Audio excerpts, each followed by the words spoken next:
গতকালকের রিপোর্ট অনুযায়ী ডব্লিউডব্লিউই কিন্তু বেশ কিছু সুপারস্টারদেরকে ডব্লিউডব্লিউ থেকে রিলিজ করে দিয়েছে বা ফায়ার্ড করে দিয়েছে, অথবা বলতে পারে যে তারা কিন্তু তাদের সাথে কন্ট্রাক্ট আর রিনিউ করতে চাচ্ছিল না। তো মোটামুটি 15 জন রেসলারদেরকে আমরা ডব্লিউডব্লিউতে দেখতে পাবো না যতদিন না যাব ডব্লিউডব্লিউ তাদেরকে আবার ডব্লিউডব্লিউতে ফিরে না নিয়ে আসে। তো মেন রোস্টার থেকে আমরা মোটামুটি 4-5 জন রেসলারকে দেখতে পেয়েছি এবং এনএক্সটি ব্র্যান্ড থেকেও দেখতে পেয়েছি 8-10 জন রেসলারকে। সর্বমোট আমরা 15 জন রেসলারকে আর ডব্লিউডব্লিউতে দেখতে পাচ্ছি না। তার মধ্যে সবচেয়ে বড় নাম হলো ব্রন স্ট্রোম্যান। তো ব্রন স্ট্রোম্যানকে কেন যে ডব্লিউডব্লিউ রিলিজ করতেছে তা তো আমি নিজেও জানি না বা আপনারাও জানবেন না। তো 2020-21 সালের দিকে আমরা আবার দেখতে পেয়েছিলাম ব্রন স্ট্রোম্যানকে ডব্লিউডব্লিউ রিলিজ করে দিয়েছিল। তো তারপর থেকে আমরা বেশ কিছু বছর পর আমরা 24 সালে এসে আবার ব্রন স্ট্রোম্যানের রিটার্ন দেখতে পেয়েছিলাম। কিন্তু 2025 সালে এসে আমরা আবারও দেখতে পেলাম ব্রন স্ট্রোম্যানকে ডব্লিউডব্লিউ আবারও রিলিজ করে দিয়েছে। তো আমার মনে হচ্ছে যে ডব্লিউডব্লিউ বর্তমানে উদীয়মান রেসলারদের প্রতি বেশি মনোযোগী হচ্ছে। বর্তমানে যারা ডব্লিউডব্লিউতে নতুন নতুন সুপারস্টার আছে তাদেরকে ডব্লিউডব্লিউ কাজে লাগানোর চেষ্টা করতেছে। তো ব্রন স্ট্রোম্যান অতীতে অনেক ভালো ভালো কাজ করেছে ডব্লিউডব্লিউতে, তা মনে হয় না ট্রিপল এইচ বা RKO টিম মেম্বাররা ব্রন স্ট্রোম্যানকে নিয়ে নতুন কিছু ভাবনায় আনবে। তাই হয়তো ব্রন স্ট্রোম্যানকে রিলিজ করে দিয়েছে ডব্লিউডব্লিউ। তো দেখা যাক ব্রন স্ট্রোম্যান ভবিষ্যতে ডব্লিউডব্লিউতে ফিরে আসে নাকি অন্য কোম্পানিতে চলে যায়। এবং কি ওমেন্সদের মধ্যে রয়েছে আরো একটি বড় নাম, সেটি হলো ডাকোটা কাই। ডাকোটা কাইও তো আমরা দেখতে পাচ্ছিলাম বেশ সময় ধরে ভালো ভালো ম্যাচ আমাদেরকে উপহার দিচ্ছিল। ড্যামেজ কন্ট্রোলের সাথে সে একটি ভালো স্টোরি আমাদেরকে উপহার দিয়েছিল।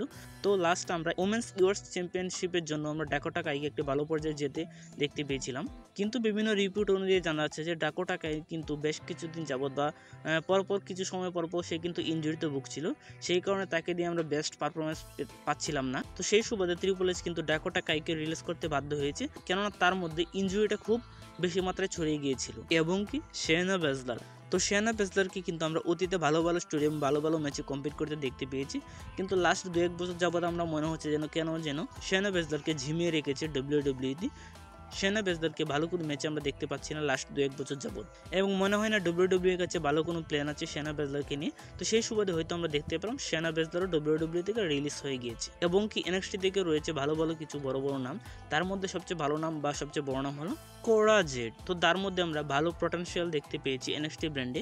সে কিন্তু ভালো ভালো ম্যাচ এবং কি ভালো ভালো স্টোরি আমাদেরকে উপহার দিয়েছে এনএক্সটিতে, কিন্তু তারও একই সমস্যা ডাকোটা কাইয়ের মতো ইনজুরিতে ভুগতেছিল বর্তমান সময়ে। সেই কারণে হয়তো কোরা জেডকেও ডব্লিউডব্লিউ রিলিজ করতে বাধ্য হয়েছে। তো দেখা যাক ভবিষ্যতে সে কি ভালো কোনো ব্র্যান্ডে যেতে পারে কিনা বা সে কি ভবিষ্যতে আবারও ডব্লিউডব্লিউতে ফিরে আসতে পারে কিনা। এছাড়াও আরও বেশ কিছু নাম রয়েছে যারা ডব্লিউডব্লিউ এবং এনএক্সটি থেকে পুরোপুরি রিলিজ করে দিয়েছে ডব্লিউডব্লিউ, তাদের নাম অবশ্যই আপনারা স্ক্রিনে দেখতে পাচ্ছেন। তো তাদেরকেও আমরা মিস করবো ডব্লিউডব্লিউতে বা এনএক্সটি ব্র্যান্ডে। তো আমরা চাইবো যারা ডব্লিউডব্লিউ থেকে রিলিজ হয়ে গিয়েছে তারা যেন ভবিষ্যতে ভালো কোনো ব্র্যান্ডে যেতে পারে এবং কি নিজেকে প্রমাণ করতে সক্ষম হয় এবং কি তারা নিজেকে সম্মানের সহিত ডব্লিউডব্লিউতে আবার ব্যাক করতে নিয়ে আসতে পারে। তো আজকের ভিডিও এই পর্যন্তই। ভিডিও ভালো লাগলে অবশ্যই লাইক, কমেন্ট এবং কি সাবস্ক্রাইব করে পাশে থাকবেন। ধন্যবাদ সবাইকে।